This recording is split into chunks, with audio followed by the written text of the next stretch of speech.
Got it. Awesome, thank you. Let's get started. People are going to come as we get started.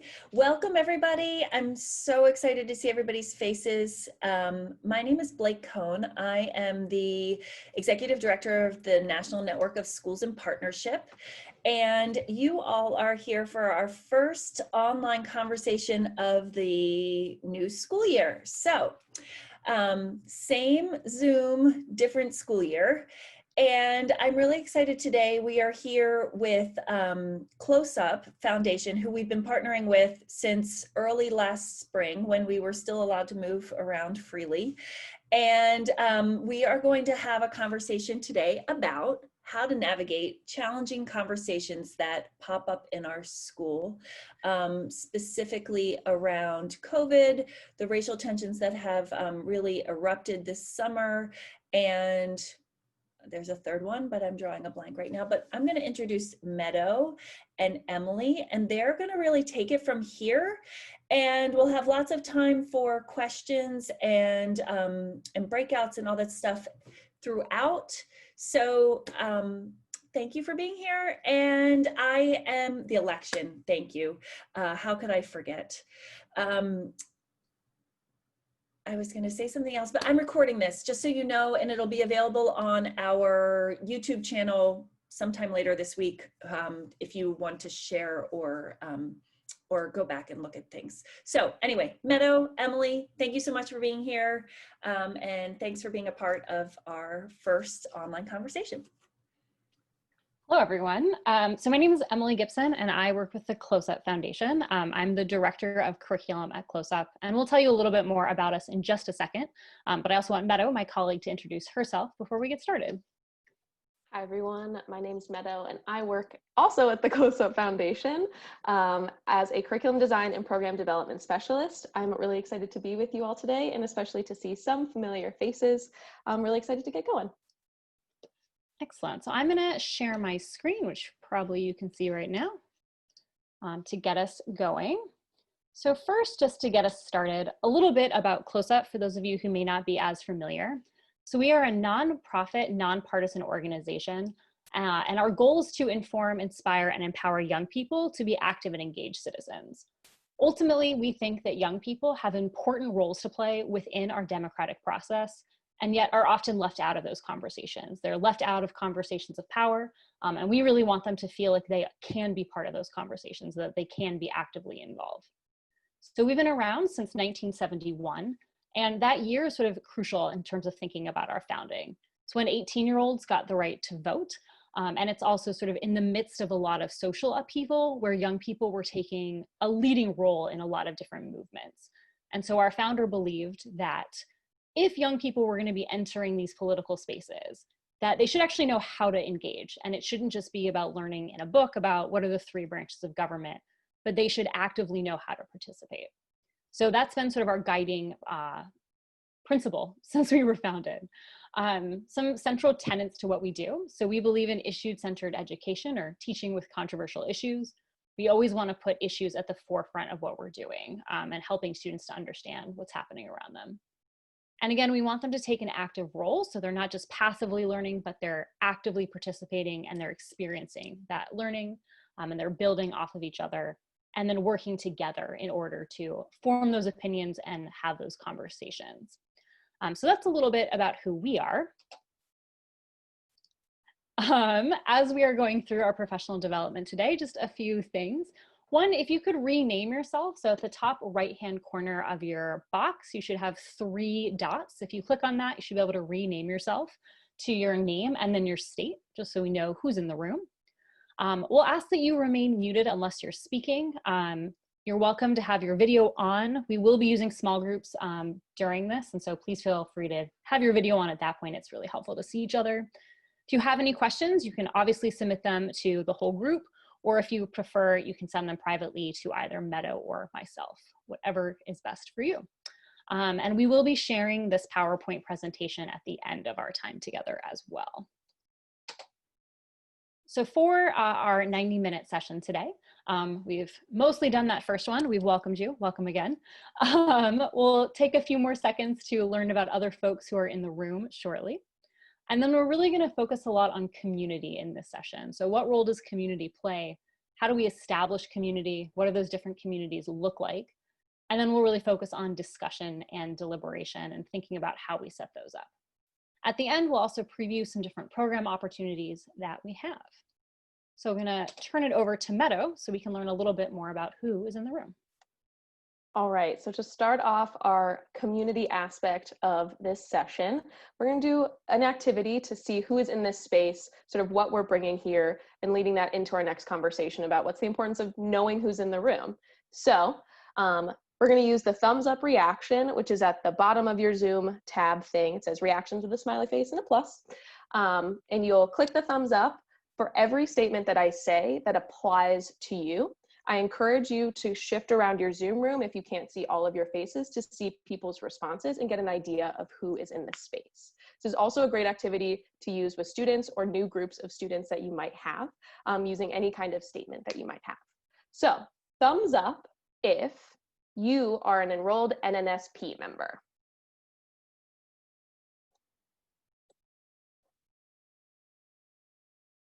All right, seeing some thumbs up. Things that are weird about this reactions tab, it takes just a minute for the thumbs up to come down. All right, thumbs up if you are a middle school teacher.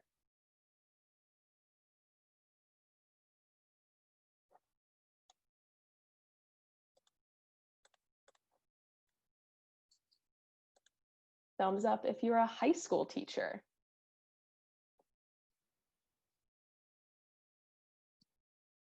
Feel like we got some doubles out here. All right. Thumbs up if you are a teacher who teaches the humanities. It's like social sciences. Right on.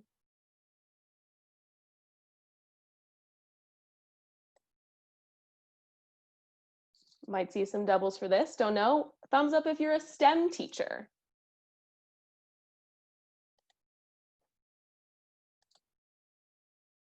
All right. Last couple here. Thumbs up if in the fall you'll be teaching virtually or you've already started teaching virtually. This is entirely virtual, all right?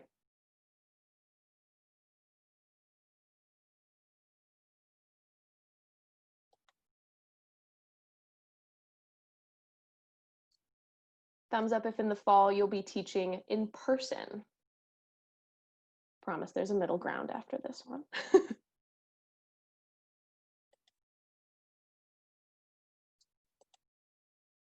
All right, this last one. Thumbs up if you'll be teaching in a hybrid model. A little bit of both.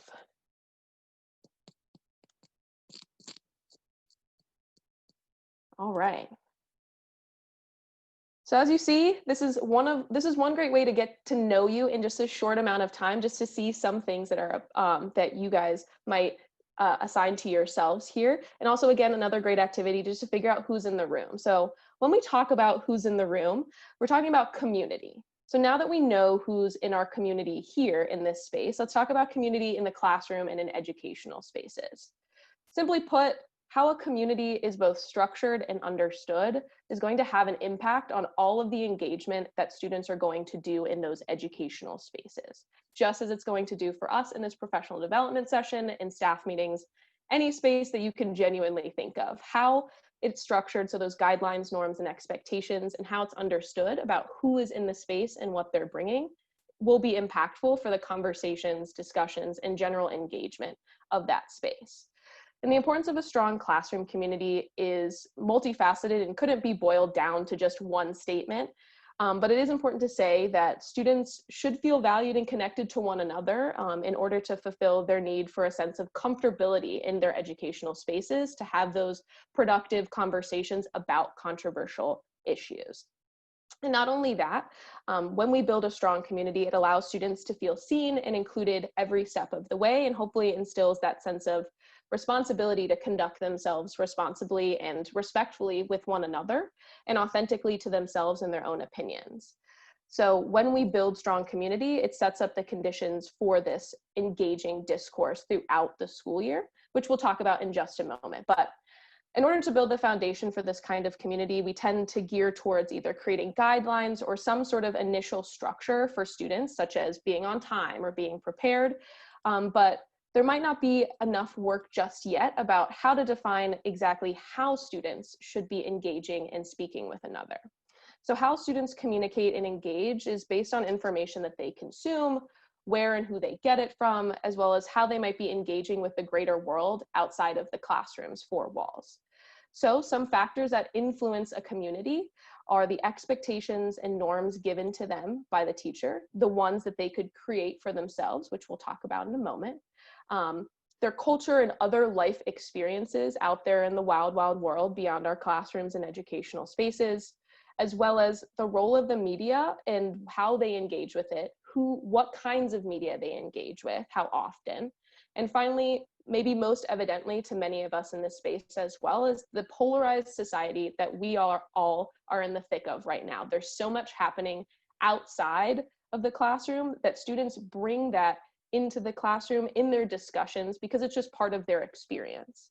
And so we can control for many conditions in the classroom, like starting on time, being prepared, but in order to create a strong community, we have to give space for all of these other variables and factors so that there is the ability to account for the varying diversity of experience and uniqueness of students that they bring to the classroom that will inform their perspectives and opinions when we have controversial issue discussions. And so now that we're done talking about community as an objective thing, as just this big broad concept, I'm going to pass it over to Emily to talk more about what that norm creation would actually look like for the community in the classroom. So again, this idea of community is pretty important to thinking about a classroom, and we wanted to spend some time here both to think about how you can help the teachers and the other faculty who you work with at your schools to think about how they can cultivate this community. And so this lesson plan that we're going to be talking about, that we're also going to provide at the end of the session today, is to help think about how we can create norms specifically around discourse. So again, you might have one set of rules that's sort of those things like be prepared, be on time. Those are important rules. But we also really want to think about how are we going to engage in these controversial issues discussions? How are we going to talk to each other when we're talking about things like the election, when we're talking about our government's response to COVID-19. And so this lesson plan is really designed to help students think about that and how they're going to engage on that particular level, which can be really important. And this should be sort of a place where students are critically thinking about how they actually want to talk to each other and what they want that to look like. And so, sorry, that was weird. I want to start by just a few sort of brainstorming questions to get you sort of like thinking about this. And again, this is really modeling the lesson plan that we're going to be going in. Sorry, I went out of focus there for a second. So just take about a minute or two individually to think about these two questions on the screen. So the first, think about a community that you were in that was really successful, that worked together well, that you enjoyed being a part of. What are some words that you would think of that sort of describe that successful community? What made it successful? And then on the flip side, take a few seconds to think about an unsuccessful community you were a part of that didn't work together very well, that wasn't very successful. What are some words that you would think of to describe that community? So just take about 30 seconds to think about both the successful and the unsuccessful communities that you've been a part of.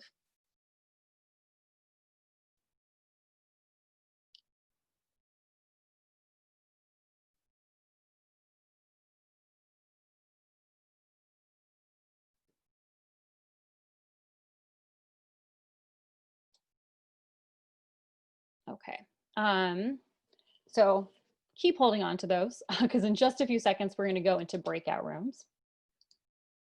When you are going into breakout rooms, I want you to choose a student facilitator. I'm using student here because this is a model. Obviously, you all are not students, but choose someone who's going to be in charge of sort of like leading this small group work. So when we have student facilitators, we say that there are sort of 4 key areas that that facilitator is working on. 1, that they are keeping their group on task. 2 and 3 sort of go together, making sure that no 1 or 2 people dominate the conversation, and also ensuring that everyone has an equal chance to participate. and then also finishing the task in the time allotted. And so I often say with students that the goal is not that the facilitator does everything. That doesn't mean you're both the recorder and the reporter. It simply means that you're sort of helping your group stay on task and really moving your group through that. We find that in breakout rooms in particular, having a facilitator really helps to ensure the success of the group and helps to give students that agency to take on responsibility in their small groups. So that's the first step when you get into your small group. And then when you get into those groups, we're going to have 2 groups today. You're going to be sort of thinking about what are some rules that you think you should have for discussion. So again, really thinking about when you're going to be engaging in controversial issues discussions, when you're talking about things that are important, that also people have a lot of stake in, what are some rules that we want to have to make our community successful?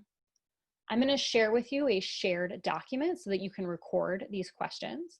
And it has that question there of what should members of this class do or refrain from doing in order to make the community successful. So I'm going to stop sharing my screen now. And then again, I'm going to share one document. Sorry about that. There we go. So you should, okay. So there's going to be 2 different small groups. And in the chat, oops, sorry about that. All right, so you should be able to open a Google document there. So when you go into your small group in just a moment, you'll be prompted to either be in group 1 or 2. So when you're, and then at the bottom of this document, there's 2 different sheets, either group 1 or group 2. So depending on which one you're in. And again, it's just that first question of what should members of this class do or refrain from doing in order to make the community successful. And we'll be in those groups for about 7 minutes or so. So Meadow, you good? Perfect. So everyone should get an invitation now to join.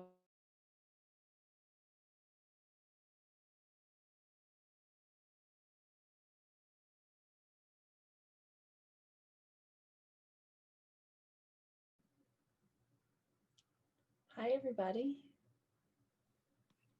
Hi. I'm not going to be the facilitator. Did everybody have access to the document? Yes.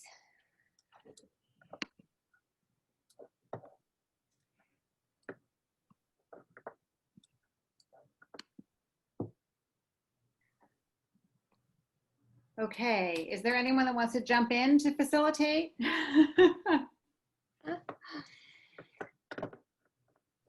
If you facilitate, I can take notes on our document. Okay, I'm happy to do it unless someone really, I mean, we can nose goes. Right. Okay. Is it Carrie or Kari? Carrie. Carrie. So Yes. thank you for taking notes, Carrie. Yeah, I'll facilitate. Okay. Maybe that gets me out of facilitating if we come back into groups again. Oh, okay. Thank you. Noted. No. Yeah. So Sorry, my light is above my head and I don't have another light, so I'm super dark. Sorry about that. Just looks weird. okay. All right. So we had 2 questions to begin with, but before we start, I'm sorry, it's facilitator hat that I can't avoid. I would just love to hear everyone's voices for a second, so maybe we can quickly say hi. I'm Stephanie. I'm a high school humanities teacher and administrator. I'm the director of community life at my school in California.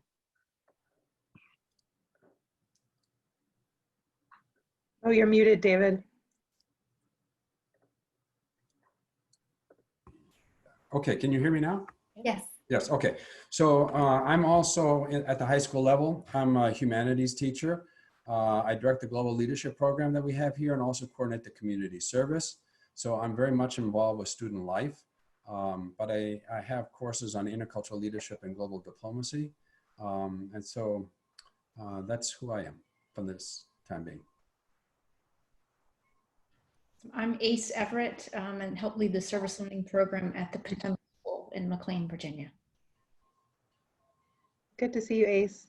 I'm Melody Fox Ahmed. I'm at National Cathedral School in DC, and I am the director of global programs. I work across the school. I also teach religious studies, and I'm looking to facilitate some sort of like semester-long conversation on the election this fall. So this will be really helpful. I am Carrie Sims, and I am at Mercy Academy in Louisville, Kentucky. And it's an all-girls Catholic high school, and I am the director of our service learning and leadership program, which we run throughout various parts of our curriculum. So not sure what that looks like yet. Well, and I won't take up any time, but I'm Blake. I think I already introduced myself, so I'm just happy to be here with you all. So, Hi, Blake. So I think we still have just under 5 minutes, so we'll jump to our doc. And can we have someone's voice besides mine? Because I always just love hearing the different voices. Read the question again. What should members of this class do or refrain from doing in order to make our community successful? So if I were with students, the first question that I would ask is, can someone tell me what that question is in their own words? Someone want to paraphrase for us? What's it asking? How can we strengthen our community, or how can we detract from helping it become as good as we'd like it to be? Mm-hmm. That's great. Or what are the characteristics of a strong community? Mm-hmm. Mm-hmm. But what does success mean to everyone individually? It's going to really differ also. Those are wonderful. I want to be in another group with you all. Okay, so having defined sort of a different ways that we can understand that question, let's maybe start quickly with the what not to do's so that we can end on the positive. So what are some things? I'll say a key thing for me is a divided community. Divided doesn't really work. I would say no put downs too. And listen, well, not to do well. We want to like not just dominate your, by one person agenda being focused on, but having people listen to others. But that's to the positive rather than the negative. But basically, no put downs and not dominating your agenda. Mm-hmm. Yeah, not being self-centered. So the good thing would be to be empathetic and, have the ability to put yourself in other people's shoes. And not to make any assumptions. Lack of responsibility, lack of personal responsibility, as opposed to taking responsibility. Closed-mindedness, be not to do. Mm-hmm. Not stereotyping or making blanket generalizations. Mm-hmm. Valuing, so devaluing one another and valuing one another. Respect and being respectful of people's time and space. So being on time for events and being participatory. Mm-hmm. I just jumped ahead. What to do. Feel free to edit, anyone, if I didn't quite get it. Yeah, thank you. I think, David, related to what you just said about respecting time, is that the issue of airtime, right? Right. So awareness of airtime, and also, this is just a thing that I really like, is respecting silence. Mm-hmm. Yeah, I love that one. Yeah, and I like to say listening to understand, not listening to respond. Yeah, exactly. Oh, we have 23 seconds. 22 seconds.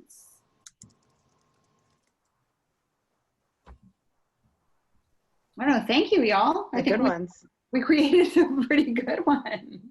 Good naming.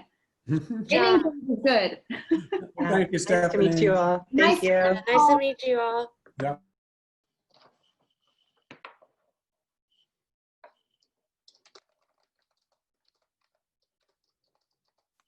All right, welcome back, everybody. Hope you enjoyed your conversation.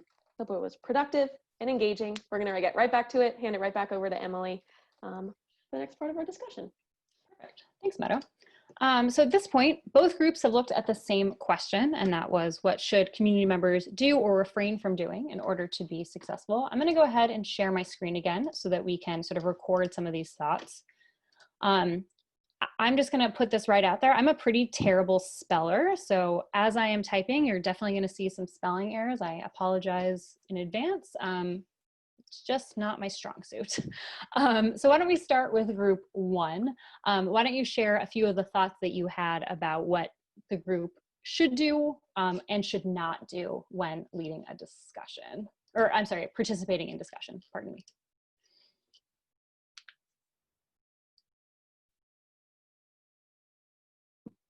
Listen to understand. Okay. Can you tell me more about what you mean by that?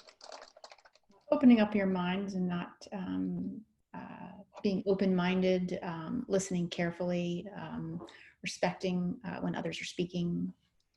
Okay. Perfect. We also had take responsibility. Okay. What did you mean by that? Responsibility for yourself and responsibility for group, I'm going to make a guess here, for attending to the norms. Like we talked about punctuality, airtime, right? So be responsible for yourself, take responsibility for how you bring yourself to the space. Thank you.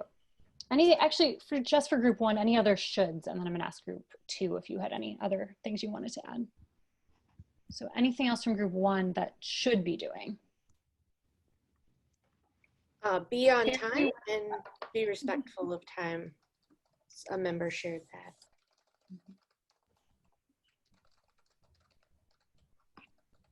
Okay. All right, group two, did you have any other things that you should be doing? And they can be different too, like we'll talk about that at the end. So if you have completely different things or if you have some additional things that weren't mentioned yet, go for it.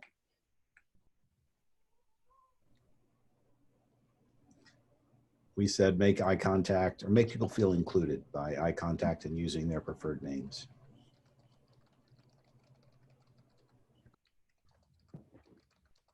Speaking from the I perspective.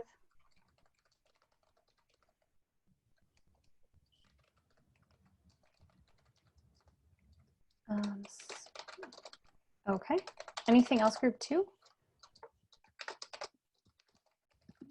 The other was consider and prioritize the impact of your statements and words.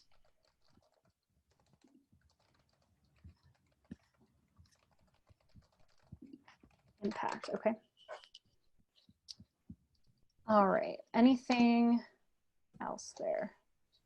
All right, let's go to what we should not be doing. So I'll go to group two here first, since we went to you all second last time. What are things that we should not do in order to ensure that we're able to have successful conversations around issues with each other? So we actually decided that we should stay in the affirmative, so we didn't really do any don'ts. Okay. That being said, though, I found it really hard to think about. I mean, one of the first things you would think is don't, refrain from ad hominem attacks, right? I'm not sure how you put that positively, though. So I would put that in the don't. Okay, so maybe that's it. So avoid personal attacks. Yeah. My Latin spelling is going to be particularly bad, so is it okay if I rephrase it to avoid personal attacks? Other things that we said that we should not do, and group number one, if you had anything here, please feel free to add them.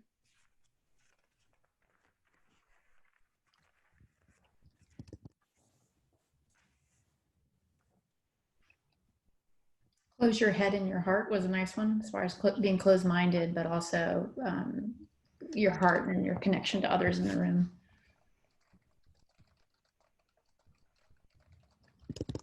Okay. Any other things that you should not be doing.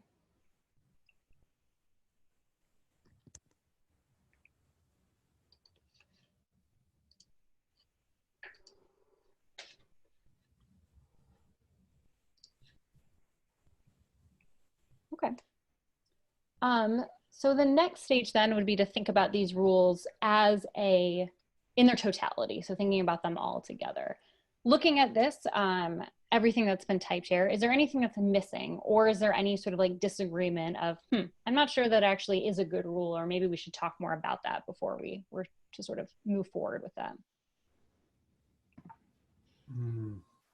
I'll say Melody, one thing. Yep, go Sure. for it. Yeah, on the eye contact, some different cultural traditions are not comfortable with direct eye contact, so we try to leave that one out. Okay, yeah. I think that's also, it's a tricky one in the virtual space, certainly. I like the idea of names though, and being able to call people by their names. So even though the eye contact might be controversial, I think recognizing people by name is important. Okay. And maybe even add preferred name. I can add preferred name, yeah, sorry, I was trying to. What are people's thoughts on having everyone's video on in a challenging conversation? I think we require it in our classes, but say you're having a different dialogue or different discussion on something challenging, should everyone have their video on? I think for inclusivity, I think that's a good idea, frankly. So something that we've talked a lot about is also recognizing that there might be lots of reasons why students might not be able to or might not want to share their screens. So certainly depending on like what their home situation is or their internet capability, certainly some computers, if you're trying to like both stream video and other like documents, it can be really challenging. So we've definitely had students who, again, for one reason or another, either can't or don't feel comfortable sharing their screen. So we have tended to lean towards, again, it being optional, understanding that students are coming into the space with very different experiences. And that's why, so you may have noticed in our earlier rules, we said that video is preferred in small groups, but not required. And that has been some of the things that we've thought about for sure. And at Hockaday, that's our operating, going forward, we have it as optional for those reasons. So we have like maybe like a lot of you, we have like a 90-page new handbook for the year. And one of the rules in there is that it's optional. So I'm just throwing that out there. Yeah, and Phoenix Country Day, we do the same. They're not required to. In fact, most don't. Okay. And Stephanie, I saw you raised your hand. Go for it. Aligned with that, it was interesting, and we're in our opening meetings week at my school, and one of my colleagues said, it's really important to remember that we're guests in their homes. That it's a different mindset from in class where we're inviting them into a room that we've created, but instead that here we are in their house. And Emily, as you said, there can be something just off camera that they're dealing with that they were unable to come to school and leave behind. Mm-hmm. So that being a guest mindset is helping me. I've never heard that phrasing. I think that's really helpful. Thank you. All right, any other things that we'd want to add, change about these rules that we've created? Okay.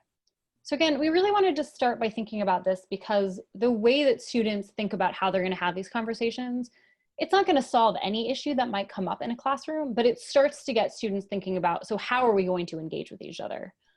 A few other places that often sort of this conversation might need to be expanded is things like respect. So respect looks very different for different people. And so something that I might find very disrespectful, somebody else who I work with or am engaged in a conversation with might not find that disrespectful. And so actually defining what do we mean by that and what does it look like can be an important step here as well to make sure that everyone sort of agrees and that understands what we're coming into and how we're understanding the space that we're sharing together. And that's sort of the next thing that we're going to spend just a little bit of time talking about is recognizing that these different rules and norms can lead to very different outcomes in classrooms. And that norms are important for a lot of reasons. They establish order, they help students understand structure. They also help students to better understand, how can I be involved in this and help them to think critically. but rules can also have unintended consequences and can impact students differently. And so that's another thing to really consider, is even sometimes the best intentioned norms can lead to unintended consequences that can actually help to silence certain students. And so that's the next thing that I want to spend a little bit of time talking about. And this is something that, as folks who are potentially working with different teachers in different classrooms, sort of thinking about, how do different sets of classroom norms lead to different outcomes or lead to a different environment within that classroom? So on the screen now, you see 3 different classrooms with 3 very different sets of norms. Take just a few seconds and sort of look over these 3 different classrooms and think about, how would you describe these different classrooms? What are maybe some words that you would use to describe either A, B, or C? And who might be included and who might not be included with these particular sets of norms. So again, I'm going to take just about a minute so everyone gets a chance to look them over, and then we'll talk through them a bit. Is there a way to make it bigger? I can barely read it. Certainly try, yeah, Thank sorry. you. Oops, one second. I'm going to stop sharing my screen for a second so I can see if I can make it a little bit bigger. If not, I can maybe copy and paste it.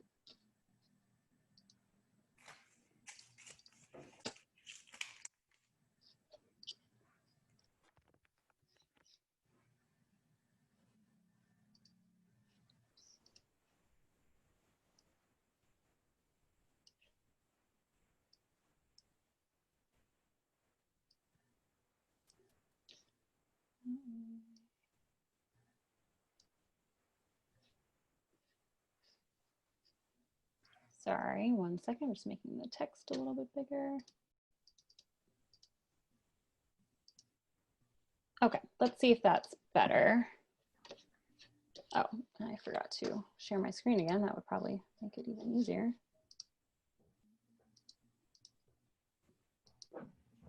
Thank you so much. I probably need new contacts, but. Yeah, no, sorry for the, oh, that doesn't move, cool. All right, I made it a little bit bigger. There's one small issue. Oh, I can just actually do this, sorry. There we go, okay.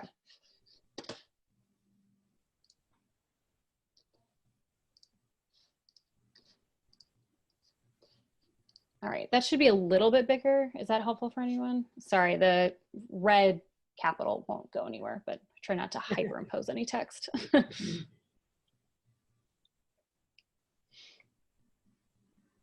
And again, just thinking about, how would you describe these different classrooms? Who would be included and who could be excluded from any of these particular classrooms?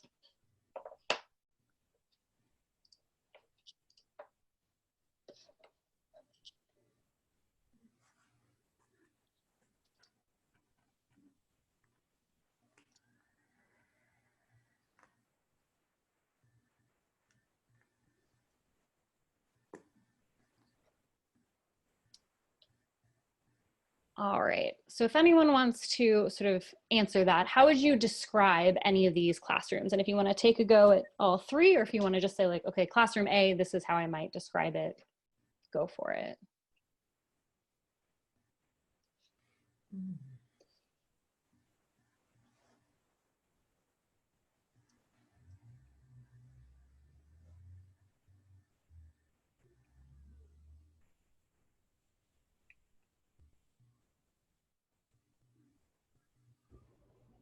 So I would say first off that actually I thought all 3 of them have some good points. Like I teach history, and so in Harkness discussions, arguing with evidence is, you know, is one of the sort of the main ideas. But also I think there are some fuzzy things in there about respecting each other and participating without really being specific. Whereas the one on the right hand side, C, has some very specific tactics like ouch and educate and step up, step back. And I think that that's probably better with adolescents because they need more specificity than perhaps the one on the left offers.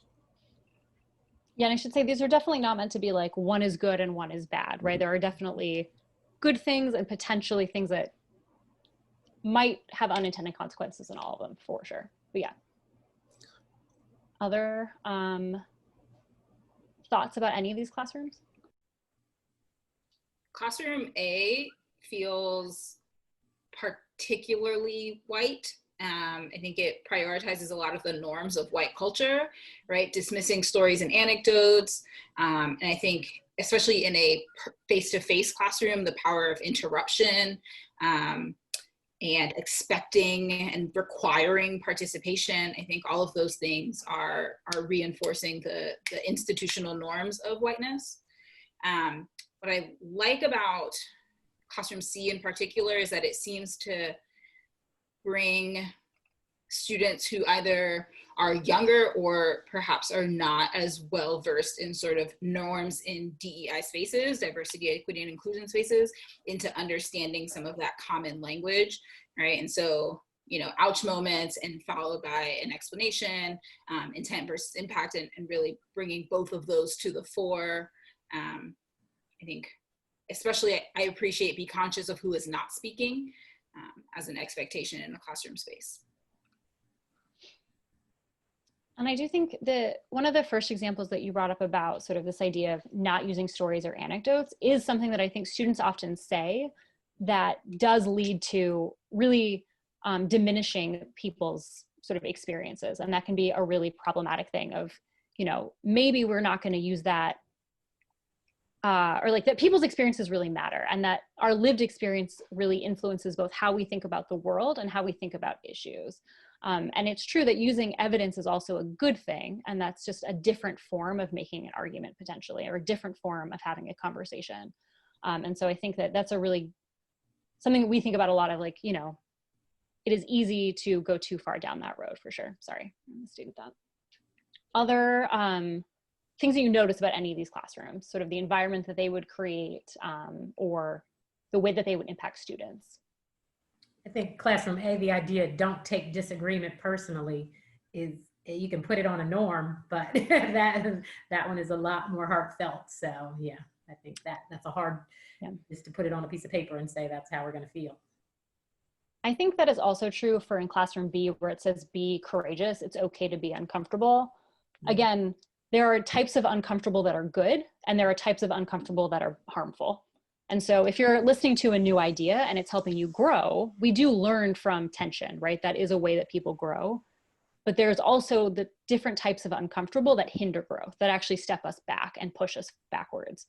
And so again, we want students to recognize, like, let's think about that. When are we being uncomfortable and that's okay? And when is this an uncomfortability that actually is hindering our ability to learn and discuss? And so again, it's okay for that to be a rule, right? That's a perfectly good rule as long as it is understood in its fuller context and importance.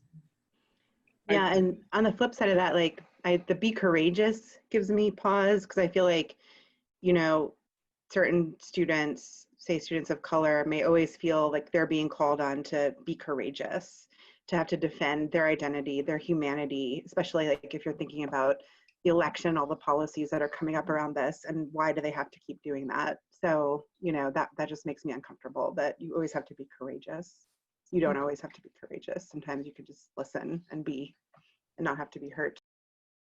I like the tone that Class B sets by simply saying be, and then it provides an adjective or a verb or an open-endedness that has a simplicity to it that I think a lot of times when creating norms, it can become overwhelming if they're very nuanced or within a specific setting. They do take some explanation, but I especially think if you have a large international population that you're working with, sometimes the uniquenesses take so much time that it's harder to convey an idea than simply to boil it down to an invitation to be something or to just be.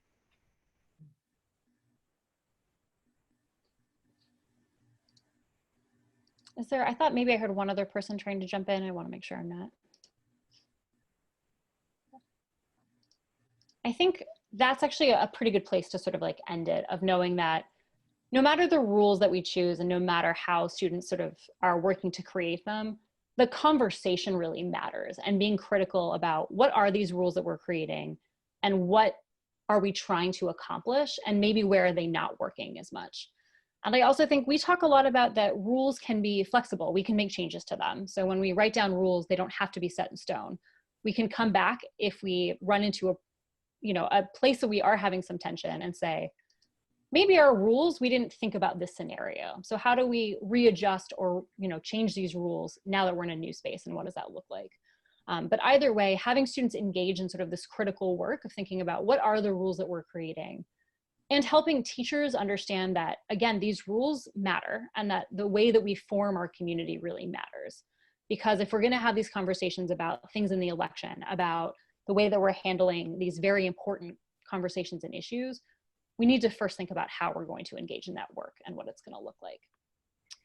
And so once we started calling them community agreements just because norms sounds like the norm for probably a white population more so than anybody else. So we've kind of moved away from the word norms to community agreements. Thank you. All right. So once we have these rules in place, then the next step is to think about, so how are we going to have these conversations? And for that, I'm going to turn it over to Meadow to get us started. Ooh, sorry. All right. Thanks, Emily. So we'll go back one more slide to talk about a little bit more about the actual differences in discourse. And this is going to be really important to actually just delineate and talk about the differences in some of these words we might be using interchangeably, and the way that we can start to support the community that students have worked to create involves this transparency and clarity from our standpoint, right? How are we going to make discussion, debate, and deliberation all different work that they are going to engage in? So discourse, as we speak about it here, is a noun, right? Meaning a verbal exchange, conversation, expression of words. Discussion, debate, and deliberation are three kinds of discourse that can occur in the classroom and that may center around a particular topic or issue. So a discussion is an open-ended conversation about a topic, usually to introduce something new, right? Brainstorm or collecting information about it before engaging in either a debate or a deliberation. So the goal with a discussion is to learn and understand before taking a stance on the issue or topic. And I know this document is a little bit small. We will provide this in a larger form for you all to look at later. Hopefully what I'm sharing here is just a simplified form of what's here on the screen. Going forward into debate, right, this revolves around a closed-ended central question that has a set of answers, yes or no, right, support or opposition. And here, students are going to call upon that information that they may have gained through your introductory discussion, or the background information, resources that are being provided to them by the teachers, and working to prioritize a position with the goal of being able to persuasively defend their argument. So in a debate, students are working against one another to spot the weaknesses in other arguments. And in almost complete contrast to debate, right, deliberation, this third type of discourse, requires students to work together and reach a consensus about an issue and its solution. So this requires students to have a thorough understanding of the issue, again, providing those resources from multiple perspectives that we'll talk about in just a moment, its various sides or solutions, and ask them to talk about the whole gamut, right? The strengths and the weaknesses of each of them in order to come to consensus. So here there isn't that yes, no, support or opposition component of debate, but rather the goal is to create consensus, decide on one policy or solution related to the issue. So the goal is not to win or provide the most persuasive argument. So this was here to just share that no matter what kind of discourse that students are going to engage in the classroom, it's important to share the distinctive elements for them so they can actually set themselves up for proper productive engagement, because it asks and calls upon different skills for them to use within their discussion, through their discourse rather.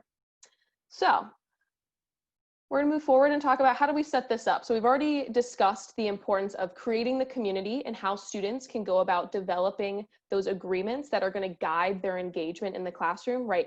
How they're going to be talking and speaking with one another, engaging with one another, and allowing them to share in their own learning and taking that responsibility on.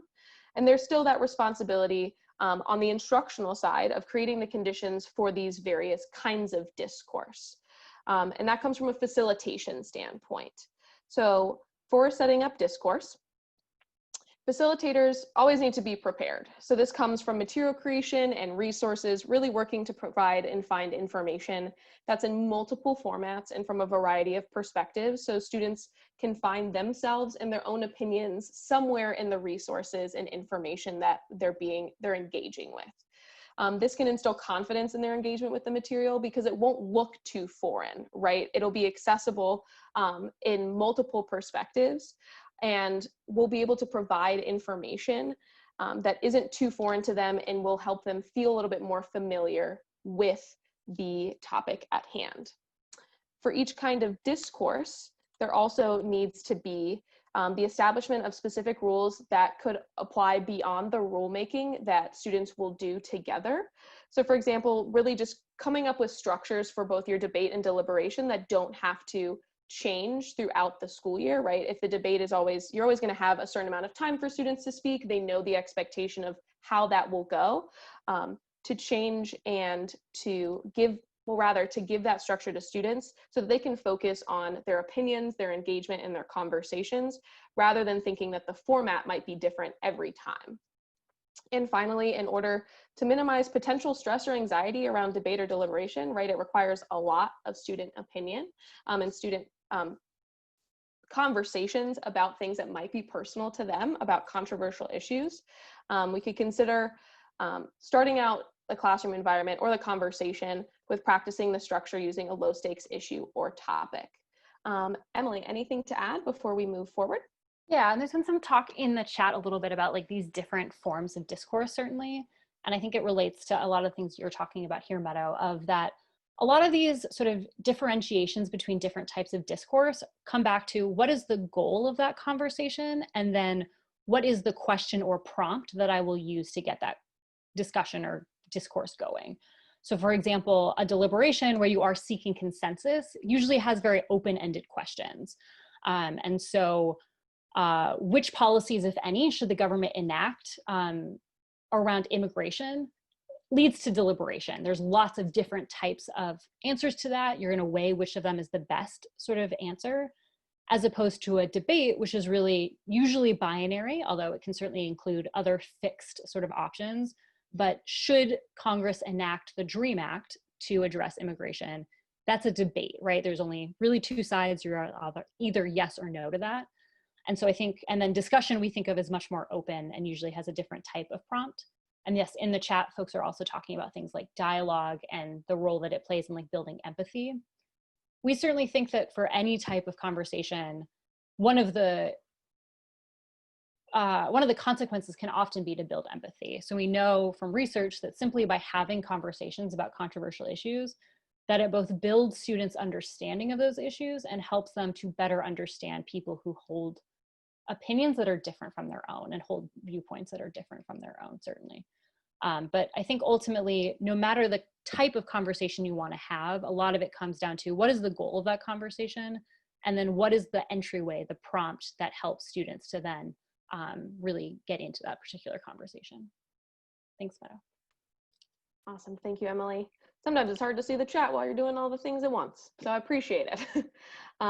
We're going to now get to this next component, right? I brought up the idea of a facilitator, which I'm sure we're all familiar with in some way, just someone who is that neutral position with the inherent goal of aiding in the progression of the discourse, but we're not taking part of it, right? We want students to be able to take ownership of their conversations and their discourse with themselves. So as we brought up earlier, appointing facilitators with students in their own smaller groups and breakout groups is something to consider. But in general, as a facilitator, we should be actively listening and monitoring to assist in the progress of the discussion, debate, deliberation as necessary, right? With the idea that if we have a thought about intervention, about where we might come in, maybe erring on the side of non-intervention. Will students be able to make those connections on their own, even with the use of that student facilitator to guide that conversation? Generally, again, we should also provide clarification on facts that are being questioned and can pose those also in questions for students to contribute their own information and knowledge to figuring out where are things not lining up, right? Where's the tension between the fact that's being discussed or not agreed on, for example. Other things as well as making connections to student comments and opinions to one another. So being able to draw deep and linear threads within their communication as necessary, and then providing clear feedback on how it all went, sort of the big four of facilitation here. But it is important to acknowledge that it is really hard to facilitate discussions on a virtual platform, right? I'm not gonna be here and say it's not that hard, guys, you can do it. It's difficult, right? Because there are lots of things that we rely on as facilitators. The big one that we've already brought up is seeing students, being able to understand that body language, productive silence and productive pauses, knowing where to jump in. That's not easy on a virtual platform. And one way that we've already discussed about mitigating that is encouraging the use of video as appropriate, right? Being able to gauge and help our entry points as facilitators in this virtual platform. And we did this in the beginning as well. We have to set up the conditions for discourse on Zoom, on this platform, on any virtual platform, to ensure that we as facilitators have what the necessary conditions on this platform for students to take ownership of their conversations as best as possible. Another technique that we can wield is the use of small groups, which we have talked about earlier. So placing students into small breakout groups, as we have done earlier, to have conversations actually enables them to have a little bit more privacy. And something that we'll talk about at the later end of this session is one of the programs that we've been running over the summer. We've noticed that students really take fierce ownership of having their own space to have conversations about controversial issues that can be very personal to them. And appointing a facilitator ensures a little bit of security on our end to know that they know that we have high expectations for their work and they will really deliver. Students always deliver, right? With our high expectations, because they have them of themselves as well. And I do see something in the chat about clarifying, providing feedback, but not reflection. We're actually going to come back to that in just a moment when we talk a little bit more about reflection. So I appreciate that and making note of it to make sure we come back to it. Again, keep those questions coming in the chat. We really appreciate them so much. Continuing on with facilitators, and not to beat a dead horse, right? Small groups, right? We have the ability to randomize them both in person and on a virtual platform such as this. That's something to consider when we're having controversial issue discussions, is how would one assign those groups? And if we want to assign them with anchors, students who might be outspoken or passionate about a particular topic.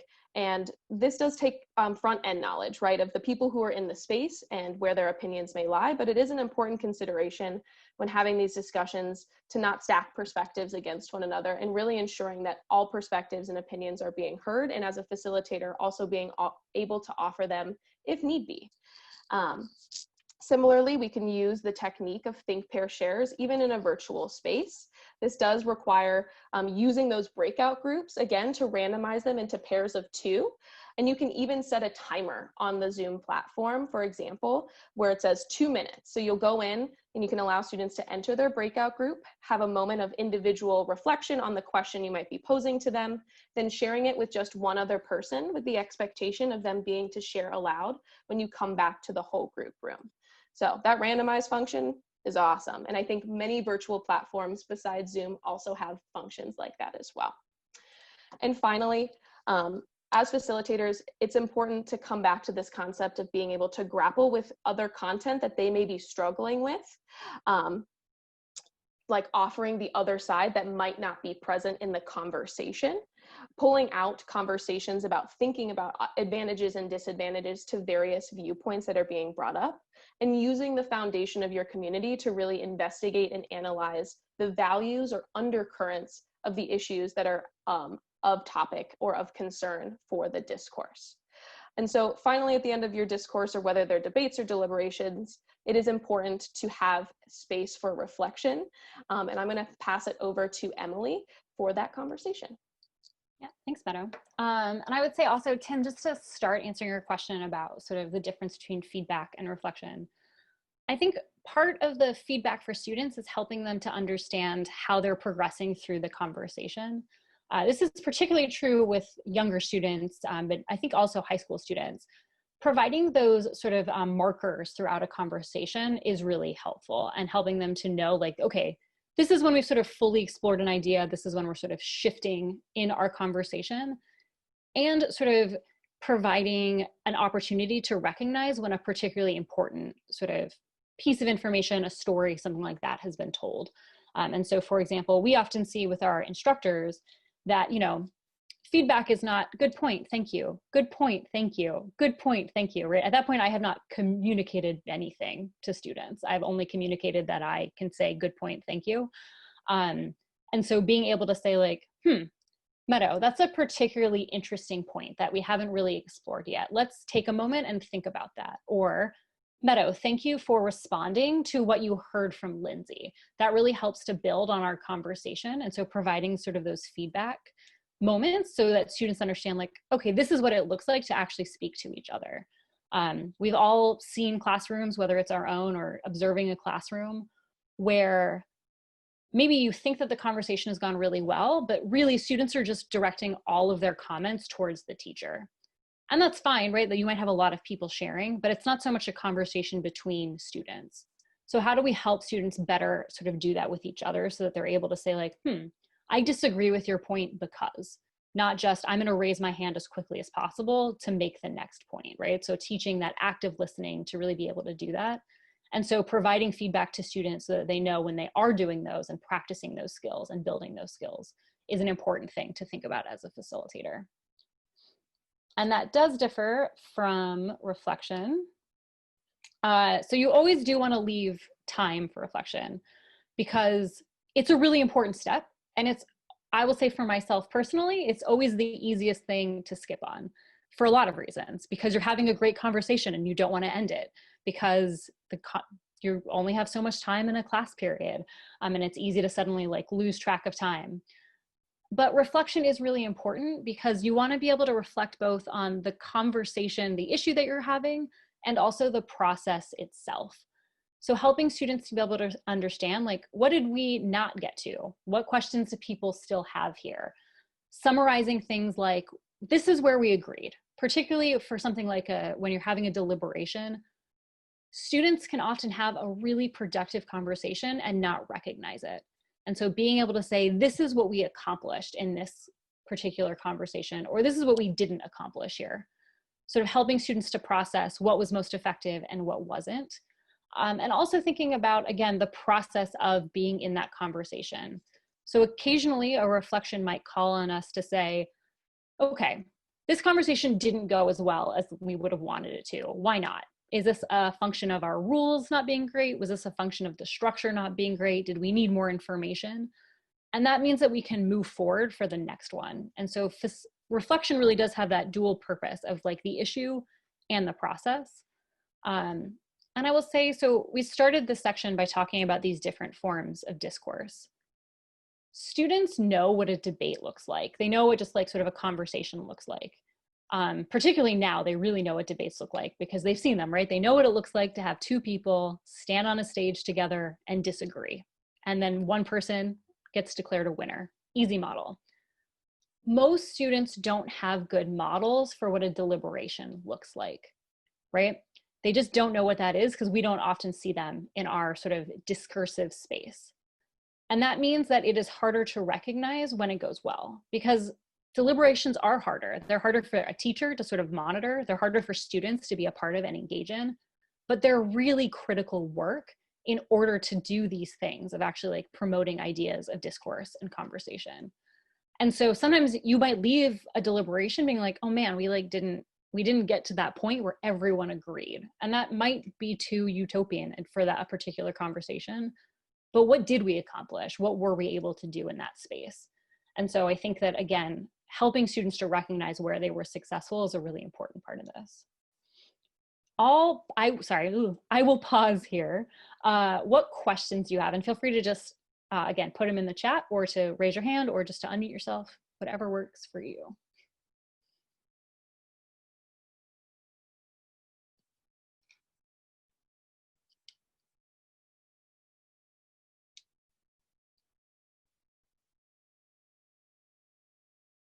Okay. So again, oh, sorry, I'm out of focus for a second. There we go. when thinking about any type of conversation that you're having, all of these pieces matter. The way that we set up a conversation, the way we interact throughout a conversation, and the way we end a conversation, each of those pieces, while taking up a different amount of time, is sort of equally important to the way that students understand that. And as the foundation for all of these things is the community that we create and the community that students create within that space. And we know that community might look different from classroom to classroom, might look different with each group of students that we have, and that definitely makes it challenging. But putting in the work to really create that community matters, and we know that students benefit from having those conversations. I'm gonna stop sharing my screen for just a few moments here because I want to share some of the resources that we've been talking through. Oh, sorry, that was weird, my computer, a little wonky there. So everything that we have used today, we do have in a Google folder for you all. And we're also gonna go through a few more of these things. So for example, if some of that text was too small, I apologize for sure. So this Google Drive gives you access to all of the resources we used, including the Sheets document that had like those rules if you wanna use that. So there's 2 subfolders within this. I'm going to talk about the things that are in the PD sessions materials, and then I'll turn it over to Lindsay, Laura, and Blake to talk about the other folder. So the first document you'll see is the professional development sort of handbook, and that has things like the table that talks about the different types of discourse. All of that is in there. It also just has some things like good questions for prompting discussion. And so that's that first document. The second one is the document that we used earlier today to create our norms. And then the last 3 documents are all different types of resources. So we have a resource here about Medicare for All, an important conversation we know is happening around the election, and also one about climate change. And then that small part of the model that I did today about creating norms is taken from a lesson plan called Building a Virtual Community. And that lesson plan in its entirety is also in this folder here. And so those are all things, again, that you'll have access to. I will also upload the PowerPoint when we are done today so that you have the PowerPoint as well. And now I believe I'm going to turn it over to Laura and Blake and Lindsay. Emily, will you do me one favor and just walk through the Medicare for All resource and just share sort of how all of our resources have that same parallel format? Yep. So if you want to follow along, or I'm also happy to open it on my computer and share my screen. It's taking a second longer than it feels like it should. Sorry. Just open it this way. All right, well, I'll start talking about it, but you can definitely open it. That way it's a PDF document. So all of our resources are built around a central question. For something like this Medicare for All, you'll see that it is a binary question. Should Congress enact Medicare for all? And so some of our resources do have more open-ended questions. For all of our resources, we always provide background information for students. So what do you need to know in order to understand this issue? And so, for example, on this particular issue, it's asking things about like, how does the healthcare system work, and just providing some background there. And then some important information that students would need to do that. Embedded throughout the document are different links to either sort of graphs or videos that students can also use. So these are fully sort of virtual documents. And then the second or the last part of this resource are basically 2 curated op-eds that answer that central question. So there's one for the yes side and then one for the no side. When we're creating these resources, we try to think about who are the experts in this field? So who are the political forces who are really advocating for this? We also try to think on who are people that students might know. So we recognize that, you know, there's a lot of different members of the House and the Senate, and students might not be equally familiar with all of them. But they are likely familiar with people like presidential candidates and other leading figures. And so we try to pull on people who students might be familiar with. We also try to think about, are there think tanks or activists who are involved in this space who have important voices within that? And so we're really sort of creating these arguments so that students can better understand that.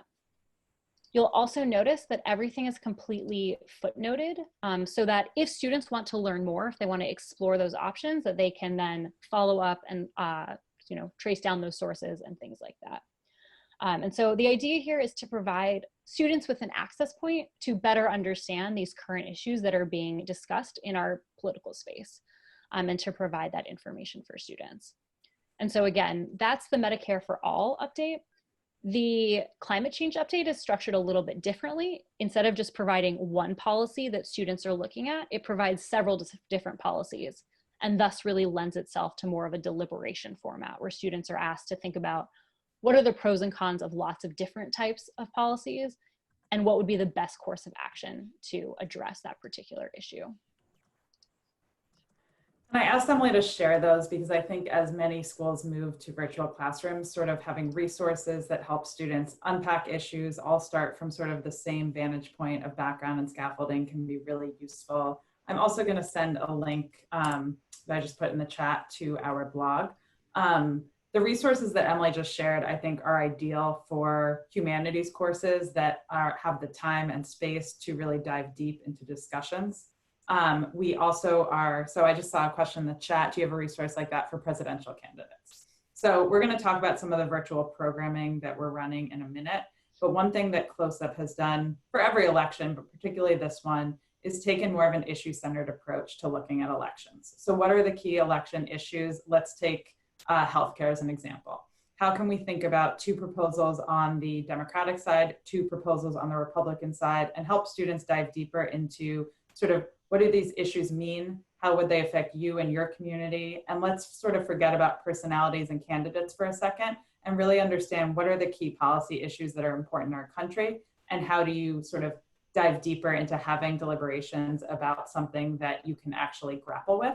Whereas sort of just talking about the candidates, I think there's a lot of repeating what they hear on the news, what they see at home, et cetera. And so we have a full resource library for middle school and a full resource library for high school. They cover very similar issues. We just provide a lot more scaffolding for our middle school resources.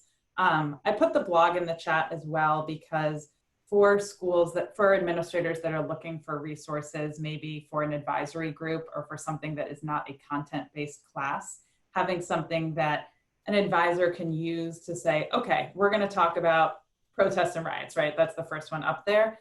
Here's some base information. Here's some sources and links to sort of dive deeper. And here's some guiding questions that an advisor or homeroom teacher can use during a community time or space, can be really useful. So we actually, last week, did a professional development session for Laura's school for Hockaday. And it was one of the first times we were asked to do a session for all faculty and staff, 5th grade through 12th grade. And, you know, we were excited about it because we've always said tough conversations and tough topics don't come up just in your history class, right? And honestly, social studies teachers are generally very prepared for these conversations. And it's everyone else who maybe needs some supporting resources and ways to frame and set this stuff up. So this was kind of a quick session, but if anyone wants to sort of have a full talk through of our resources and take a look at all the different topics we cover, we're happy to do that individually with any of you and sort of think about it more within your school context in particular. I think this year specifically, when there's going to be a lot of these conversations happening at home, figuring out how you can start with a basis for the conversation and give all of your faculty and staff sort of some guiding pieces, some background. How do we talk about the election? How do we talk about protests? How do we talk about everything going on around us in a facilitated sort of way where there's a central piece that everyone has read to get started? We find that that can be a really helpful approach. So anyway, happy to come back to that with anyone who has questions or stay after. But I'm gonna let Blake sort of give us an introduction to the impact programs. And as Emily mentioned, there's a folder outside of that PD folder that includes our social impact programs. And at the end of the session, if we have time, I can talk about some of the other professional development sort of ways we help school communities establish these norms and think about how to integrate real conversations about controversial issues. Thank you. Well, first off, thank you, Emily and Meadow, for your time and all of your resources and your sharing your knowledge with us. I thought it was awesome.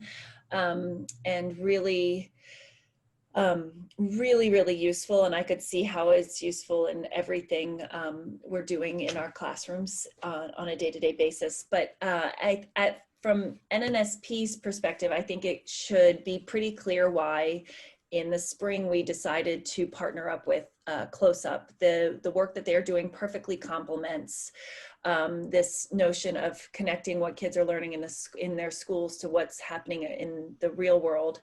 And so we had this serendipitous conversation that landed us creating these programs that we had no idea COVID was coming our way for 18 months of school programming, but we created these opportunities for students to really consider what issues are important to them and how they can dig deep into those issues and find the agency and create the skills for advocacy, all through an online series. So I just wanted everybody to be aware that these are 100% available to all schools.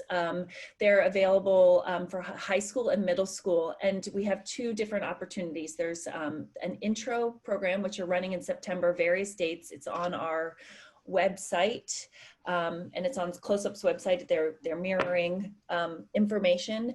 And so there's intro, which is 3 days, which is about purpose and skills and how you combine the two of those together, and then you and really start to think about what an action plan of how to create change might be. And then the impact is a 9-week series that it meets once a week, and that is really like helping kids find an area of interest area that's important to them, digging deep into root causes, creating knowledge and skill base so that they can create a real true action plan of how to, oh look, here we are, is the website. And so anyway, Lindsay and I, and Meadow and Emily and Laura Day has also been really crucial. She's on this call. She's been really important in developing these programs. Side note is that 2 of our winners from this summer were just chosen with some other students that participate in close-ups to be a part of a panel with Chris Evans, and who's Captain America. And he asked them, these 8 kids, what were the issues that were important to them in the coming up election. And this week during the Democratic convention and then with the Republican National Convention, Chris Evans is going to pose the questions that our kids came up with to their leader, yesterday, the questions were given to Cory Booker, and it was a 4-person Zoom, and he was answering the questions. So this is really opening up a ton of opportunities for these kids. And we were going to share one of the videos to give you an idea of at the end of what the task force looks like, what these kids are able to come up with. And these are the 2 kids that were chosen.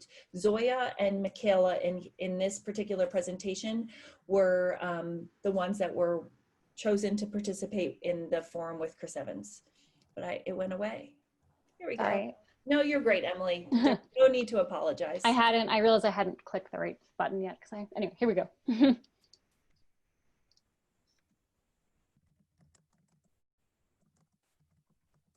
Hi, I'm Lily. Hi, I'm Anaya. I'm Zoya. And I'm Michaela. And we are the subcommittee on lack of diversity in school curriculum. This is the History Retold project. So we're going to start with a little icebreaker. Michaela, why don't you tell us a fun fact about yourself? Yeah, sure. So I'm actually a record holder. Well, actually, I think I have a little bit of a more important fact to share with everyone. I think what I have to say matters more. Does this feel familiar? Does it feel like the voices of the underrepresented are always suppressed? We as students have been force-fed a white-centric curriculum. Our narrative lacks diversity, an essential piece of learning history in its entirety. Not completely convinced? Well, let's break down a historic American event taught in some form everywhere in the US. The Civil War. Basic rundown: the South secedes from the Union, Lincoln issues the Emancipation Proclamation to free slaves, and fast forward, the Union wins. Eventually, the 13th, 14th, and 15th Amendments are added to the Constitution. Normally, this is where teachers move on to the next era of history. However, let's take a closer look. Have you ever heard of the 54th Regiment of Massachusetts? This Union regiment was the first all-Black volunteer military unit raised in the North during the Civil War. Their grit and bravery at Fort Wagner established the legitimacy of future Black cavalries in the minds of white generals. These unsung heroes deserve recognition. Let's dive a little deeper into our problem and our call to action. In a report called Teaching Hard History, American Slavery from the Teaching Tolerance Project, only 8% of surveyed students identified slavery as a root cause of the Civil War. America's curriculum is homogeneous, but our students in history is anything but that. We will combat the white-centric perspective that dominates our nation's curriculums and make sure that every story is heard. If we continue to ignore this problem, students will feel left out of history and will be blind to the myriad of identities worldwide. If our students are ignorant about American history, how can they expect to be informed about global cultures? According to a Stanford University study published in the American Education Research Journal, when high schoolers engage with culturally diverse and relevant curricula, academic performance improves, along with student attendance. Schooling lays the groundwork for these future global leaders. This is why we have created the History Retold Project, a project dedicated to curating personal testimonies from all identities and cultures that we want educators to use across America. We decided to use a testimonial approach to create an interpersonal, rich account of history. Through this, students and educators will be able to interact with testimonies from students and people that want their stories and cultures to be understood. We hope to encourage our local governments and school districts to utilize this database in their schools. I'm one of 2 Muslim girls at my private school in Texas. As a child, people often made assumptions about me based solely on my religion or heritage. Hearing taunts about how I was a terrorist definitely hurt, but they made me determined to make people understand the true nature of my background. Behind the negative media representation of Islam, there are people just like me with families and stories that deserve to be heard. I am an Indian Muslim who attended a mostly white Catholic school and endured a lot of racism and Islamophobia. Muslim cultures are mistaught, especially as it relates to 9/11. Since many students aren't taught a lot of what it's like for immigrants, my mom and her family experience hate towards their culture and a certain fear to assimilate fully with the population that wasn't Indian. I want to change this. I'm a Black girl at a predominantly white institution. I've developed a numbness to comments about the way I wear my hair or that I'll only get into elite colleges and universities because of affirmative action. I want other Black students across America to know that they are not alone in their experiences, and we will continue to say their names. I am an observant Jewish girl from an almost completely Jewish neighborhood. So it was pretty shocking to me when I realized that most people across the US know nothing about Judaism. It pains me to think that I've had to clarify to people that no, I don't have horns. My people are a myth to most. We're greedy, scheming goblins. That is, of course, if people even remember we exist. As a collective group, our histories have been suppressed. That needs to change. To curate these testimonies, we created a website where people can easily submit them in written or video form. We also created a resource page where students and educators can read various articles and studies and reviews and look at our diverse list of books with varying perspectives. We have already created Twitter and Instagram accounts to spread the word about our project and to advocate there in the future. Thank you for listening to our presentation. We believe that if we can generate enough traction for this project, History Retold can greatly impact the country. With globally interconnected, aware students, we can create the next generation of change makers and world leaders that will truly understand their people. As Marcus Garvey said, a people without knowledge of their past history, origin, and culture is like a tree without roots. Nice. I love watching that video over and over. Thank you guys for watching. So that probably gives you sort of an idea. Not every final presentation looked like that, but I would say that all students that participated in both our spring and summer task force really found a sense of connection, a sense of purpose. I think sort of forgot for a minute that they were on Zoom. Part of what we're really excited about with these national virtual programs is they provide a rationale for being online, because most of these groups are kids from all different schools in all different states. And so it also starts to create connection and opportunity for students to share what they're experiencing. Emily, if you don't mind scrolling down to the task force overview and just clicking on that. Blake, feel free to chime in if you would like to. There's of each of these in that folder we provided.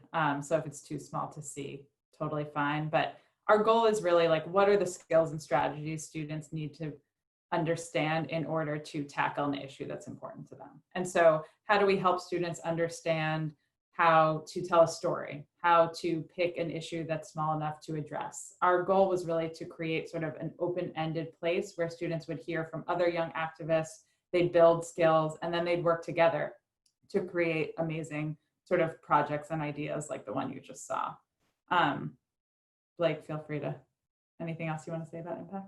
No, I just think that that people were talking about advisory, and this just seems like this is, to us, we're trying to fill a hole that is in schools that we're in survival mode this year for sure in terms of resources and what we can provide our kids. And so making sure, I really think 100% that the most important component that we should be considering for our kids is their mental health and their and connecting them to something that's greater than themselves and giving them agency and making them feel powerful and purposeful is hugely important. And so I really think that these, like Lindsay said, she was laughing, but I think it's like really, truly the antidote to the situation these kids are in right now. So we were just trying to create a place where if you have kids or maybe entire like student government or such that you could fill in with this. And so we've tried to be as flexible as possible. We've created dates, but we're also shifting around to meet schools' needs and trying to help as many kids in schools as possible. And actually, Laura is here. Laura, are you still here? You can talk about it. Hey. Yes, I'd love to talk about it from like I work in a school like the rest of you, and I'm at Hockaday in Dallas, Texas. I run our Institute for Social Impact. And yes, students are really something when you give them like even an inch, right? And I feel like right now, just like Blake said, I'm at a place where I'm like, how do I prepare our students and give them the things that they need in this upcoming semester and year where there is no control? They have no control of anything. And I feel like this is such a program, and these programs allow them to have that. Which I think is super important. I thought what I'd tell you guys that might be helpful as we close out, how we're using all the different programs you've kind of seen. I've been a part of them all summer, and because of that, it's made me a real believer in the work that Close Up does. And so first off, I would say that the impact piece is awesome. We're going to offer that to our students to sign up. It's a great way to supplement what you might have been doing in the community, but this is a great way to get your kids channeled into something. The professional development that you heard today, we had that done at our school for everyone, pretty much, like Lindsay said. And we did that because we felt like our school needed to be playing offense and not defense upcoming in this year as our students come into our classrooms and come into our spaces, and like we need everybody to be ready, especially as they participate in a lot of programs like this. And just a plug, we're going to use the rules and norms in our advisories. So we set our advisories up next week, and we're going to follow exactly what you just saw for every advisory we have in the upper school to set norms and get everybody on the same page as we sail off into uncharted waters of what this year is going to look like. The other program to highlight that we have is also in the folders that I'm working closely with Close Up on, is called Empowering Female Voices. It's the 100-year anniversary of the 19th Amendment, and also a time, and I work in an all-girls school, and we're inviting girls from co-ed schools as well to bring girls together around the country to have facilitated conversations, learn how to have hard conversations, and talk about the issues that are going on and have it culminate in them making an impact in the election. We're going to be offering this for middle school and upper school. We're having our entire 8th grade do this as a program. Their musical was taken away, and so we have a lot of space and they have a lot of time. And so now they're going to do this program in middle school. And our upper school, we're going to have 30 of our student leaders participate in the national program. And then we're doing a custom program in our government class where we're going to teach government class every week, one session with a public girls' school in our city as a way to connect them around issues that matter. And we're also offering an alumni program because I think our alumni have had a lot of voice in the past months, and giving them the tools and ability to come together facilitated by your school, I think is pretty powerful to have that. Again, I'm on the offense, not the defense. And I think as much of this stuff as we can do as schools to get our kids and our teachers prepared, I think it'll look just like that video you saw. You know, like if you channel, I always say this, if you channel kids in the right way, it's unbelievable what can happen. And I think these programs really allow for that. So I imagine we're available to take questions For sure. Any of you. And I just want to add, sort of, as Blake alluded to, we're designing programs in all different formats. We know every school has a different schedule. Sometimes we're doing individualized, customized things where it's for a grade level. Like we're working with the Green Hill School as well in Dallas for their whole 8th grade. Some schools we're working with like small high school groups or a high school course to do a Student Voices election series program where students will meet with kids from all over the country and talk about important election issues, and we'll use sort of our issue-centered approach. So I don't want to throw too much more at you, but we did include overviews to all of those programs in the folders that you have. We're happy to answer any questions. And all of these programs are facilitated by our instructors and people and curriculum heads like Meadow and Emily. We know that teachers are busy and they're looking for programming that they can be a part of or they can reflect with students on afterwards. But we know that throwing full new curriculum at teachers right now is not the way to engage our schools, and that the more that we can provide that is turnkey, ready to go, and meaningful, the better. So if there's anything we can do to kind of help or talk more or share what we've learned as we've navigated these pilots in the spring and summer, definitely let us know. Stephanie, do you have your hand up? Do you have a question? Yeah. I do, thank you. And actually, thank you, Blake, for waiting to call on me, because this goes specifically to what Lindsay just said. I don't want to derail the conversation, so I would like to say that if anyone would be interested in engaging in some sort of an outside meeting with me about this, I would be super into it. So I'm in the middle of opening week meetings with our staffalty as our administrators and faculty. And I am working alone on doing an election year approach and curriculum and whatever, because of experiences that we had in 2016. So in brief, what I want to say is, Lindsay, when you just said, like, we're throwing curriculum at you, I created a whole thing, a whole 3-part beautiful workshop that starts tomorrow. And then I sent a poll out last night asking people to recollect some 2016 things. And what I came back with and had a series of meetings about at the crack of dawn this morning is chucking my entire thing. How do we support teachers? The outpouring of emotion from teachers. How can I lead and support students when I am so confused? I feel like I'm descending into chaos and I don't know how to give myself to this work fully. I'm exhausted still from the repercussions of 2016. How do we lead and teach in a way that is politically correct and morally correct?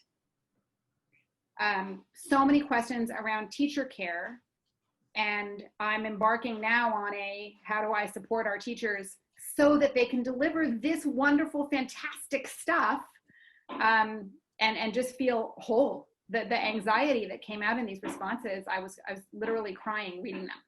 So if there's anyone that has ideas about that or would be interested in just sitting and talking with me outside of this wonderful space, because I don't want to take up the time, I'm wondering if any other schools are grappling with this. We'd be happy to, and we also just sort of, Laura can talk about what we did last week, but I think sort of starting with the whole community and figuring out how to set up a space for teachers to first process before they're doing that work with students is incredibly important.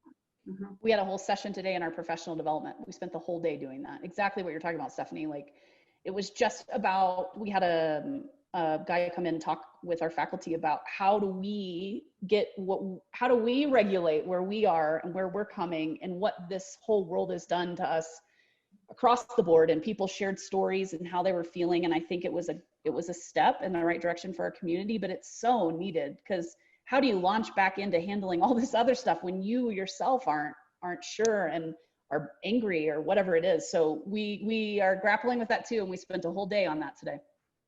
So anyone, please throw me an email about that. I would love to get together with you, and I don't want to take any more time away from what we're doing here.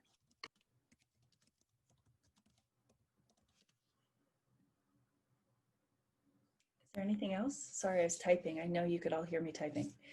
I'm really aware of the time and the fact that you're all trying to get back to school. And if you're not, that your summer is ticking away.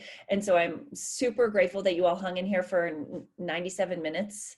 And I'm just going to put this, you all know how to get in touch with me. I know how to get in touch with everybody here. So if you need connections, reach out to me. I will suggest that on the NNSP website is on the far right of the banner is something called the NNSP network. And that's, it's a new way for our members, and you don't have to be a member. It's just on our website to connect and to put things up there. So Stephanie, I would suggest you go and join it and then put that up there, and then you'll get lots of people there to talk about it. And if it bubbles to the top, we're happy to facilitate or even just give you the space to have a conversation with people.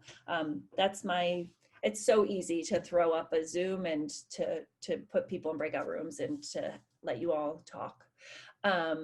Okay, are there any last comments? Meadow, Emily, thank you so much. Lindsay, Laura, thanks for sharing. The rest of you, thank you for being here and being a part of this. It's so important to help our kids have these conversations, and also to empower our teachers to facilitate them, because they're often the guardrails that are scared and not letting the kids have the conversations they need to have.